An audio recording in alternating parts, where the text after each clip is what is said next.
আসসালামু আলাইকুম রহমতুল্লাহ। সম্মানিত দর্শক, যদি কারোর গলাতে কাটা বিঁধে তাহলে আপনি এই আমলটি শুরু করতে পারেন। এই আমলটি করলে সাথে সাথে তার গলা থেকে কাটা নেমে যাবে ইনশাআল্লাহ।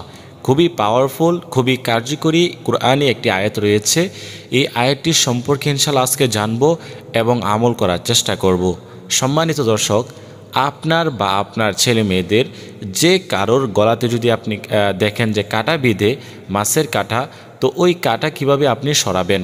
হ্যাঁ, ওই কাটা যদি আপনার ছেলে মেয়েদের গলায় থাকে তাহলে অনেক যন্ত্রণা করবে, অনেক ব্যথা করবে, অনেক সমস্যা হবে। সেজন্য আপনাকে আমি এই আয়াতটি শিখিয়ে দেব। এই আয়াতটি আপনি পাঠ করলে, এভাবে আমল করলে সাথে সাথে আপনার গলার থেকে কাটা নেমে যাবে ইনশাআল্লাহ। খুবই পাওয়ারফুল এবং খুবই কার্যকরী একটি আয়াত আমরা শিখতে যাচ্ছি কোরআন শরীফ থেকে।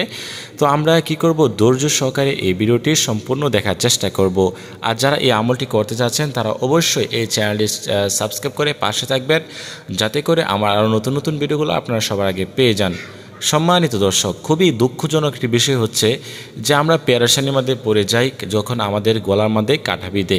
অনেক ধরনের খারাপও লাগে বা বমি করি বা অনেক ধরনের যন্ত্রণার মধ্যে আমাদের পড়তে হয়। সেই জন্য আমি বলবো যে আপনাদেরকে কোনো কিছু চিন্তা করতে হবে না। আপনারা শুধুমাত্র এই আয়াতটি শিখে রাখেন এবং এই আমলটি শিখে রাখেন। ইনশাল্লাহ যখনই আপনার গলাতে মাছের কাটা বিঁধবে, সাথে সাথে এই আমলটি করবেন, ইনশাল্লাহ আপনি নিজেই ফলাফল দেখতে পারবেন।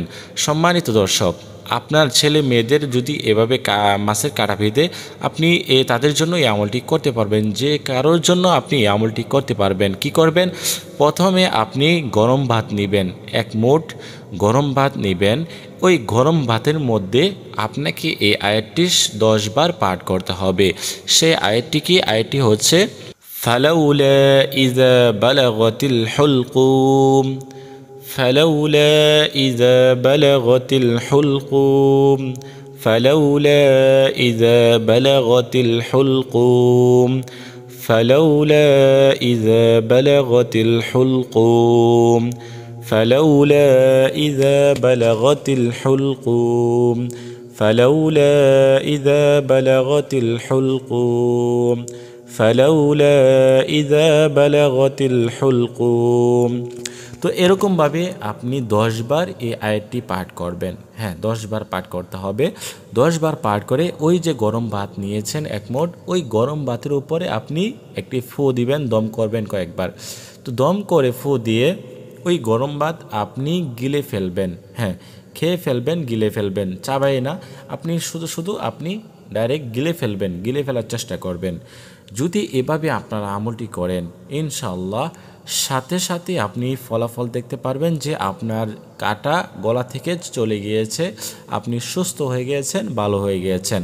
হ্যাঁ, আমি কিন্তু কোনো বানোয়াট কথা বলতেছি না, কোনো অনর্থক কোনো কথা বলতেছি না। আপনাদেরকে এই আমলটি দিয়েছি। এই আমলটি খুবই গুরুত্বপূর্ণ এবং খুবই পরীক্ষিত একটি আমল। সেজন্য সকলেই এই আয়াতটি শিখে রাখবেন, শিখে এভাবে আমলটি করবেন। ইনশাআল্লাহ সাথে সাথে আপনার গলা থেকে মাছের কাটা নেমে যাবে ইনশাআল্লাহ। আপনি ভালো হয়ে যাবেন, সুস্থ হয়ে যাবেন। তো এভাবে আমলটি করবেন, ইনশাআল্লাহ সাথে সাথে ফলাফল দেখতে পারবেন। আজকের মতো এই পর্যন্তই। আল্লাহ হাফেজ।